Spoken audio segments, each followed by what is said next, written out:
Hi everybody, Cal here. Today we're going to be covering sections 2.3 and then we're going to skip to 4.1. Section 2.3 is called Characterizations of Invertible Matrices. This is a short but important section. Here we're going to introduce what's called the invertible matrix theorem, and this is not going to be the final form of that theorem, it's going to be the first form of that theorem. First thing to note, as it says in the bottom here, this result is going to cover, it's going to apply just to square matrices. It's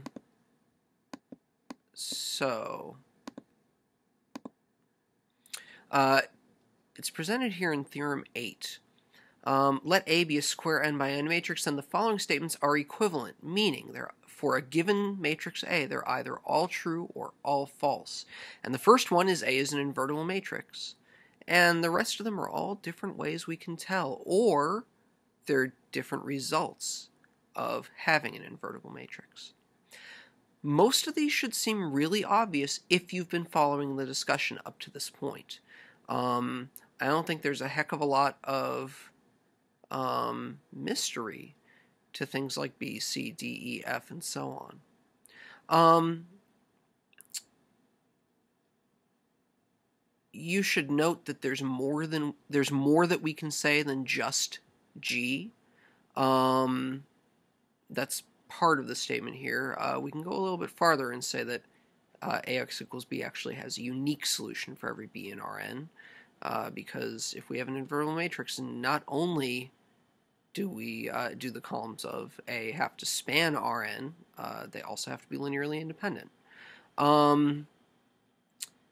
So you can think about that. The ones that might not seem obvious are the fact that J and K, which are both results of the definition of invertibility, also imply invertibility by themselves if A is a square matrix. And your book has some words about that below.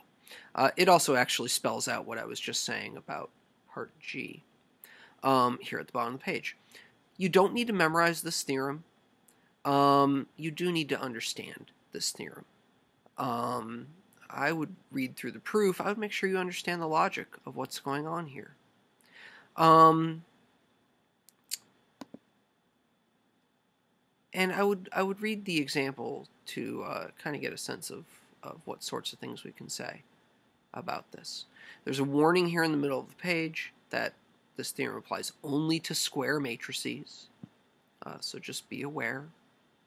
Then we talk about invertible linear transformations. What does it mean for a linear transformation to be invertible or to have an inverse? And it'll go into that over here. You can read the definition on 115. You can read Theorem 9 on the top of 116 to get an idea of what this is all about. And example 2 kind of plays with the concept a little bit.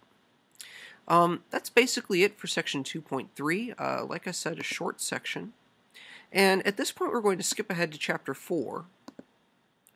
In section 4.1, vector spaces and subspaces. So this is going to be a big departure from what we've done so far. And I'll go as far as to say that it will not be clear from a first reading.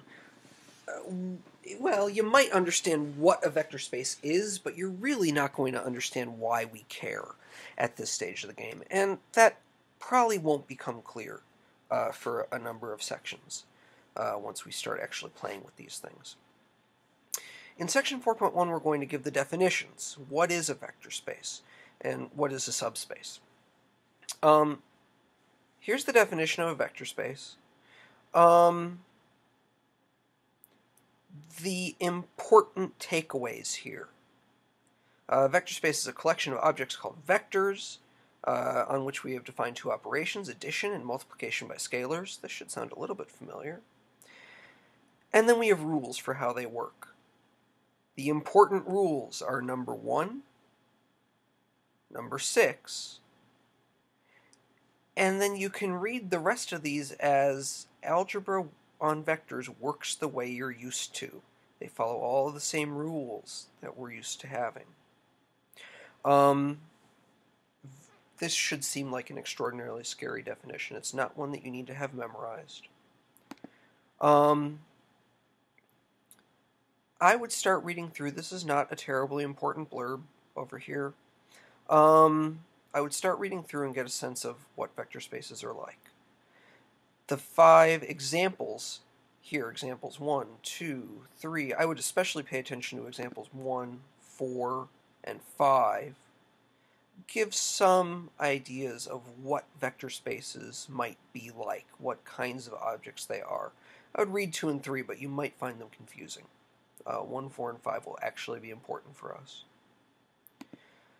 Then we introduce a notion called subspaces. You can think of a subspace as being a small vector space inside of a big vector space. We'll get into why the definition is what it is in class. You do need to have this definition memorized. This is an important one for us. And we'll talk about subspaces all the time. There's a little blurb here to go into the fact that a subspace is a vector space. And this gets into why. If you're not following it, that's okay. Examples 6, 7, and 8 get into a couple of examples of common subspaces. And you should read those carefully.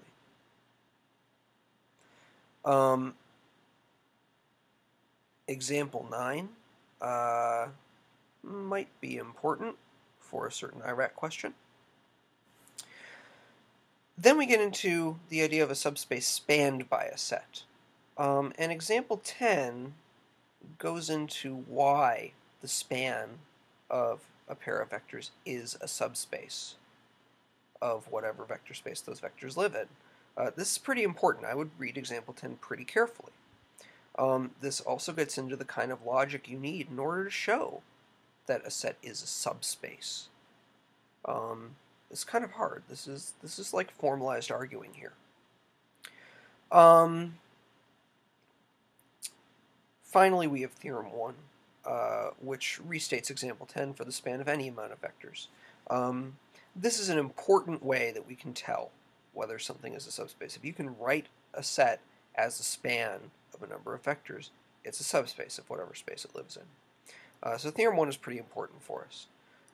Example 11 gives an example of that in use, and example 12 kind of gets at the use of this language in a slightly different way. These are all important to work through. So that's all I got for this one. Again, it's not going to be clear yet why these are important. I'm going to kind of defer that question for a few sections.